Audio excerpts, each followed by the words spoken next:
The release of a new golf film is few and far between, so does the long game warrant a hole-in-one, or does it take too many strokes for its own good?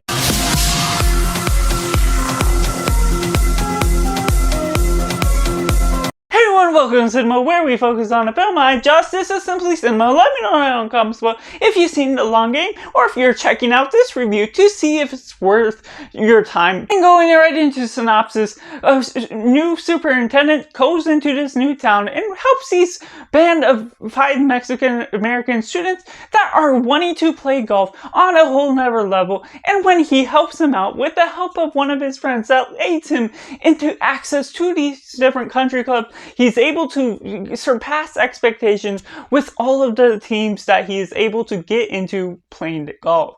So going right into the positive, overall this is generally a film that you can go in expecting a good vibe, expecting a good time, knowing what is going to happen, and that's generally what I got out of it. And there are a few surprises along the way. The good feeling that where the moment that really strikes hard, the orchestra of music can really elevate the tension that is going on screen.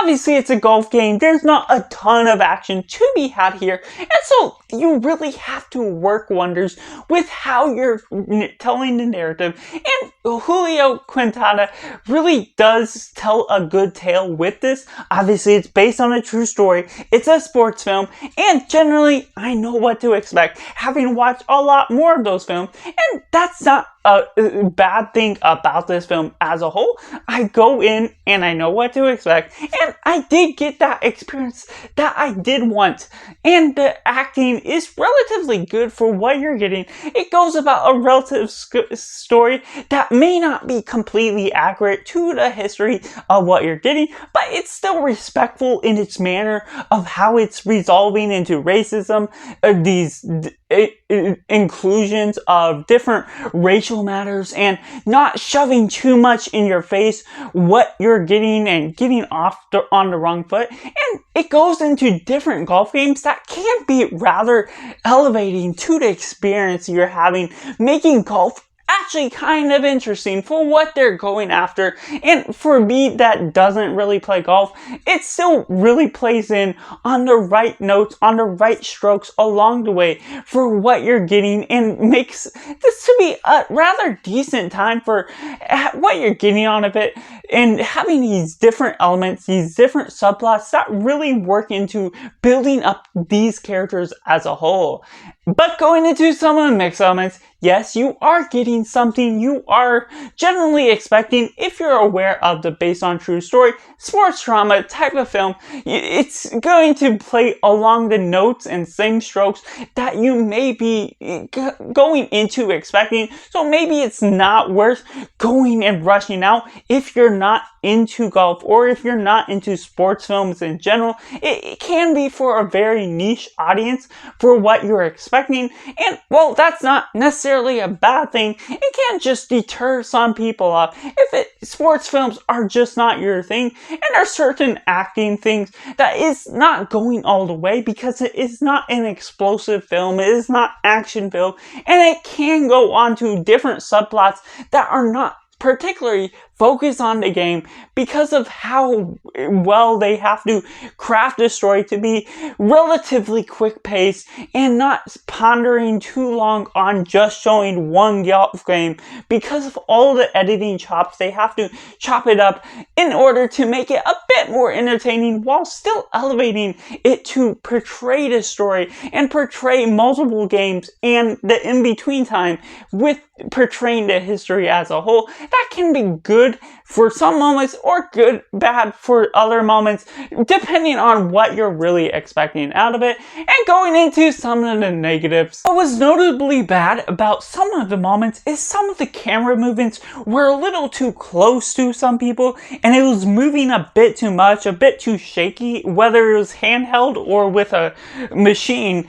There were certain moments where it had the really nice pan across the course as you're getting into these nice wide open shots when you're doing the game. Those were the good moments that really shone through. But when they were going and close on a conversation, it always seemed like they wanted the camera to be constantly moving, not necessarily always having a still shot that it should have, or at least in a different way, moving it out in a smoother motion. And it really disrupted the moment that I was really drawn into the story or the conversation when you're just moving about the camera about them for not a particular reason that added to the emotion or anything that was going on particularly. And there are some moments where the intrusion of story moments felt like they weren't as real to what the story would have been. Obviously, that takes away from some of the historic element of what you're really wanting to learn about from this element of history.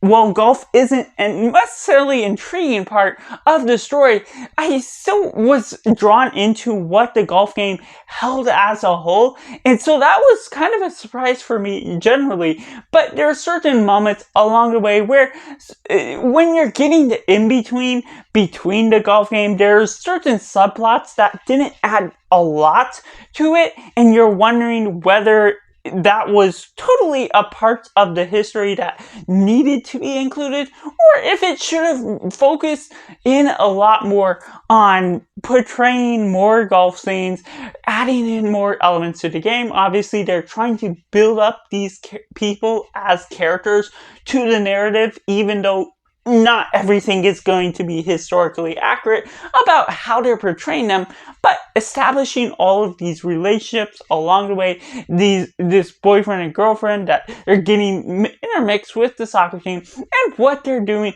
as a whole, with all of the different characters and elements, all of the guys that are needed to be hated, and the guys that you're wanting to cheer for, can be a little bit unparalleled at moments. And so that's just my personal review on the long game, which I have to rate a simply 6.5 out of 10. Let me know down in the comments below if you've seen the long game, what you think about it, how you would rate it, and if you generally agree or disagree with some of my thoughts. So let me know down in comments below. Make sure to like this video if you enjoyed this review, subscribe if you haven't already to join in this film culture community where we talk about the love for cinema as a whole. So that's just all. Thank you for watching. Bye for now.